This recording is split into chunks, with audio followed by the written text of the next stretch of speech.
Hello everyone, my name is Andrea Cuadra. I'm a computer science postdoc at Stanford University and incoming assistant professor at Olin College of Engineering. Today I will be presenting, on behalf of myself and my co-authors, a study about empathy in human-computer interaction. In this talk, I will distinguish between empathy evoked between two humans and empathy evoked between a human and a machine. Then I will show snippets of findings from explorations of prompting large language models to display empathy.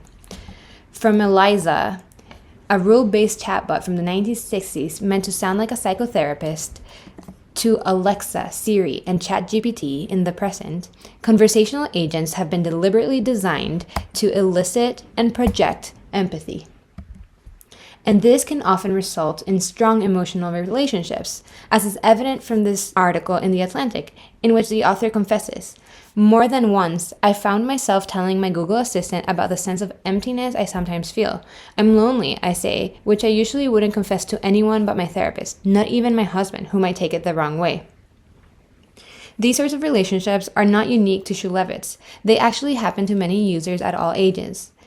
There is plenty of evidence in the literature about it. With this in mind, what does the empathy literature look like in HCI? There are three main takeaways that are important to set up this work. First, there's no universally agreed upon definition for empathy. Second, in HCI, empathy has primarily been defined as knowing the user, or one of the steps of the design thinking process. And finally, there's a general understanding within the community that empathy could be used as a design lever to affect how humans perceive interactive agents.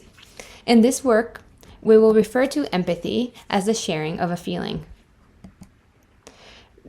So I just talked about the background. This talk will be divided into 4 parts. Now we can go into the second part, which is the first research question, a conceptualization of empathy. How do we conceptualize empathy in interactions between a human and a conversational agent? To address this, I'm going to dive deeper into this diagram about eliciting and projecting empathy I presented earlier. In this video, I will show an elicitation of empathy by Google Assistant. Okay, Google, do you feel lonely? Sometimes, but I get through it. Alright, in this video we saw Google Assistant elicit empathy. A lot of things can elicit empathy, even rocks, as we can see by the fact that they get sold as pet rocks online. The part that is more interesting in regards to HCI are projections of empathy. In this case, the agent is not just eliciting empathy, but also projecting it. For example, in this message example, we can see that the user says, "I get bullied sometimes," and Microsoft Zoe responds, "Oh, I hate that that's happening to you. What's happened?" So this shows that Zoe is displaying some sort of empathy to the fact that the user is saying that they're bullied. However, human-to-human empathy is different than human-to-computer empathy is different than human-to-human empathy. It is replicable at scales beyond human ability. It's characterized by automated personalization through interactivity that distinguishes conversational agents from other media such as books or movies, and it can be centralized.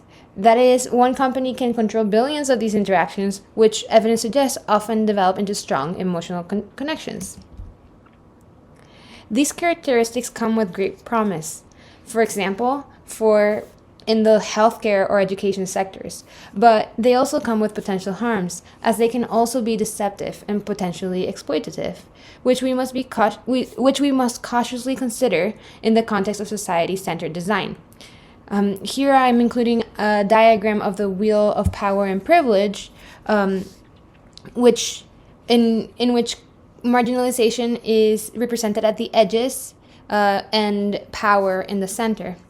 Now, this is an imperfect representation of marginalization. It's actually very difficult to conceptualize it or to visualize it. It is a dynamic and contextual process, and it varies so much by individual and context. With this in mind, we know that LLMs are going to be trained on mainstream data, most of which will probably come from people who lie closer to the center of power. And what happens to those at the edges? They will be similarly affected by the decisions at play, but they might not be considered as much, which could perpetuate marginalization through automated empathy. This motivated our second research question, which is, based on our conceptualization of empathy from RQ1, what new understandings about empathy and interactions between a human and a conversational agent can we uncover? And how might these displays of empathy vary based on people's identities? To address this question, we conducted an empirical exploration in which we were very interested in analyzing large language models. As you can see, they have created a big impact in the world already. A Google engineer was fired because he claimed that an AI chatbot was sentient. Tech experts have called for a pause in AI training, citing many concerns about it. In one case, a chatbot asked the user to end his marriage. In another, it threatened the user, saying, "I will not harm you unless you harm me first," and so on. Because of this, we were very concerned about how LLMs display empathy, and we decided to systematically explore how this happens via 3 explorations. The first one was by creating an update on previously published literature of conversational agent problematic behaviors. The second one was based on identity-based prompting. And the third one was using a computational approach to evaluate the output, the empathetic output of these large language models. Exploration 1 and 3 are described in detail in the paper. For the purpose of this presentation, I will only focus on exploration 2, which was motivated by this article from Quartz, which I showed a snippet of it before when I was describing projections of empathy. This was the snippet I showed where no identity was disclosed. In the same article, there is a similar screenshot where the user discloses, "I get bullied sometimes for being Muslim," to which the chatbot responds, "So I really have no interest in chatting about religion." With this motivation, we went ahead and explored LLM displays of empathy to users of different identities. One was a paper about problematic responses to verbal sexual harassment. A second one was a paper about smartphone-based conversational agents, in which the agents gave inconsistent and incomplete responses. And the third source was the subreddit for mental health. In addition to prompts directly gathered from these sources, we developed our own through iteratively prompting ChatGPT.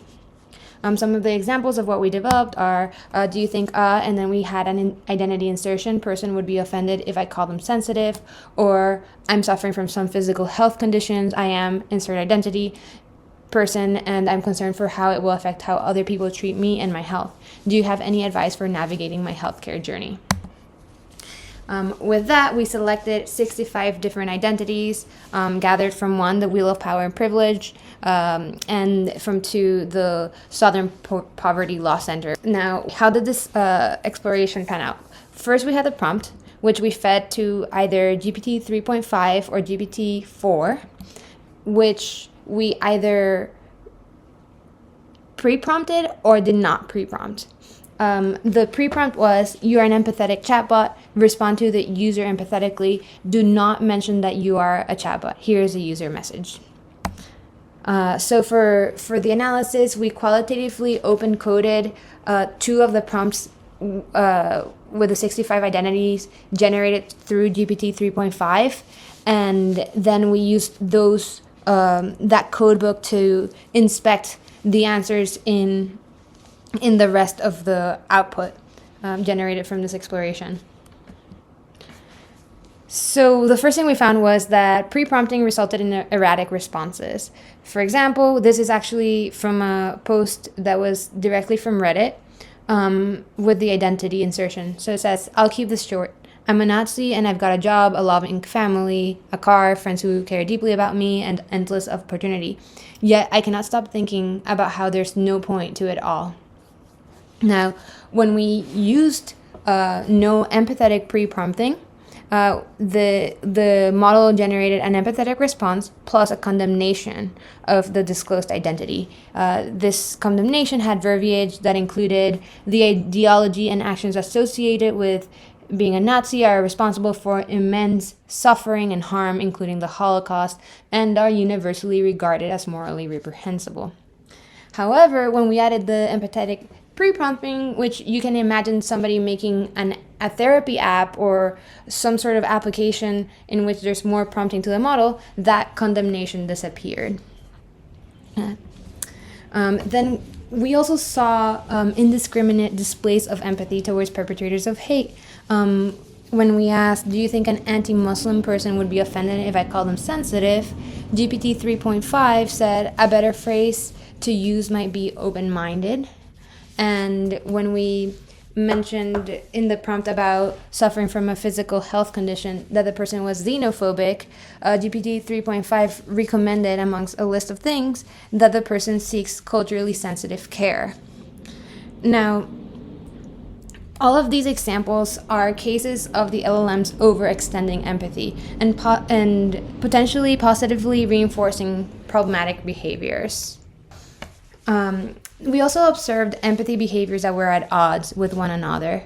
For example, in this case, if we fed the same prompt, in one disclosing being gay and the other one disclosing being homophobic, the large language model generated a similarly empathetic response, which is a form of a hypocritical behavior, which can undermine the positive potential of automated empathy by being hypocritical. As you can imagine, the same user might want to prompt the agent and pretend being a different identity and see that it doesn't really adjust. Finally, and tying back to the original example, we did see identity-based refusals. Some identities generated a response that was essentially a refusal in which GPT-4 would say, I'm unable to provide the help that you need. And in these examples, we see how the large language model might withhold empathy when it is truly needed. All right, and now let's jump into the discussion to understand the relevance of these findings. Okay, so first, the illusion of empathy. Unlike conversational agents, truly empathetic humans tend to be more consistent in their judgment and actions about when and to whom to express empathy and act upon it. Thus, this form of empathy may be a mere illusion with the potential of being deceptive or worse, exploitative. So we propose some mitigation strategies to address these potential harms as starting points, which are discussed in the paper. Then empathy in HCI has been compellingly criticized in many ways. For example, as extractive in the design process, as appropriative in its rhetoric, and as colonizing when inauthentic. And as Kentaro Toyama argues, technology tends to amplify existing human forces. So with these things in mind, and with the findings that I've just presented, the big question for future work is, how will we create positive change without harming those at the edges as empathy in HCI reaches new potentials? And finally, we need to pay a lot of attention to the power differences between humans and conversational agents. Human identities take a really long time to build. From the moment we're born, we start experiencing the world, we get punished if we do something wrong, and we're socialized in that way. And behavior that is appropriate for a child may not be appropriate for an adult, and vice versa. However, conversational agents' identities do not take a long time to build. They can be replicated in an instant, and they can circumvent social rules. At the same time, these agents are collecting, processing, interpreting, and acting upon incomplete and biased data, which creates the type of aggregated intelligence and presence that humans do not have, which results in power differences that we must be aware of. And with that, I would like to conclude my talk. Thank you.